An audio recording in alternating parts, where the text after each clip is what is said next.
Hi guys! Welcome back sa aking channel. This is Donna again. And today, magsishare na naman ako sa inyo ng isa na namang patok na pangnegosyo recipe na mapatag-ulan man o tag-araw ay sigurado akong magiging patok sa inyong lugar. So today mga best, gagawa po tayo ng napakasarap at napaka-creamy na cookies and cream ice crumble. So kung sa inyong lugar mga bes ay usong-uso na talaga ang mga classic ice crumbles, so ngayon naman ay gagawin natin itong cookies and cream ice crumble. So as you can see mga bes ay talaga namang napaka-appetizing at talaga namang napakasarap nito. So tara na, wag na nating patagalin at umpisahan na natin ang paggawa ng cookies and cream ice crumble. At dito nga po sa ating crushed ice ay maglalagay lang ako ng 1 cup na cookies and cream mixture. Pwede kayong gumamit lang sa Enjoy. And maglalagay din tayo dito ng 1 and 1/2 cup lang ng powdered milk. And mag-a-add din po ako dito ng 1/2 cup na sugar. White sugar po yung ginamit ko. So naglagay lang po ako dito ng konting butas. And then ibibit po natin ito hanggang sa matunaw na or ma-dissolve na natin yung ating yellow and hanggang sa mag-mix na po lahat ng mga ingredients na nilagay natin dito.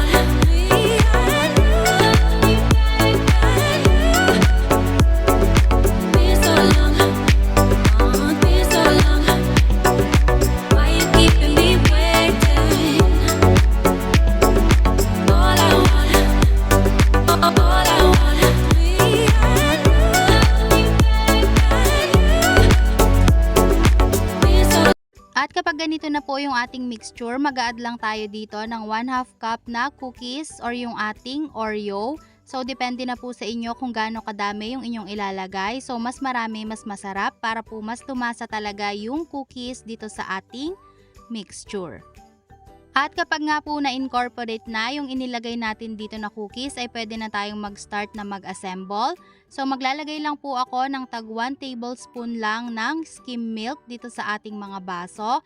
And then saka po tayo maglalagay dito ng ating cookies and cream mixture. So hindi ko po muna yan pupunuin mga best. So kalahati lang muna. And then maglalagay po kasi ako dito ng crushed na Oreos or yung ating crushed na cookies, para talagang mas lumasa at mas extra special ang ating cookies and cream ice crumble. So, depende na rin po sa inyo ulit kung gaano karami yung inyong ilalagay na cookies. And then, after po natin itong malagyan ng cookies, sa akin po ang nilagay ko lang dito ay tag 4 tablespoon, 4 to 5 tablespoon, ay saka po natin ito pupunuin ng ating cookies and cream mixture. So, pupunuin na po natin yan and then lastly ay maglalagay na po tayo dito ng toppings.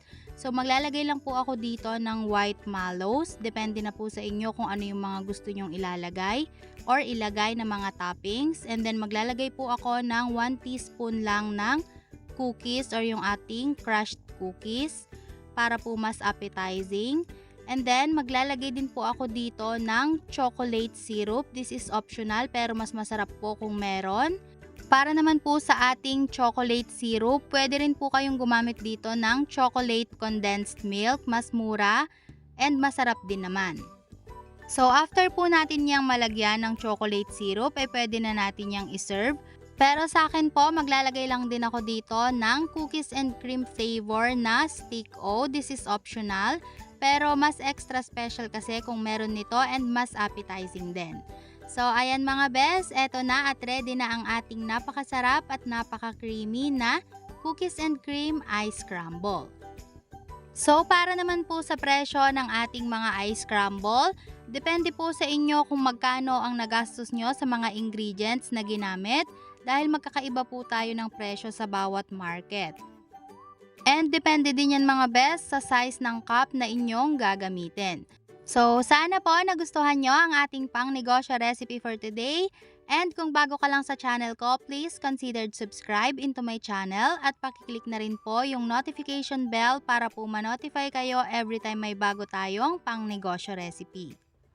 So thank you guys again for watching and see you again on my next video. Bye-bye!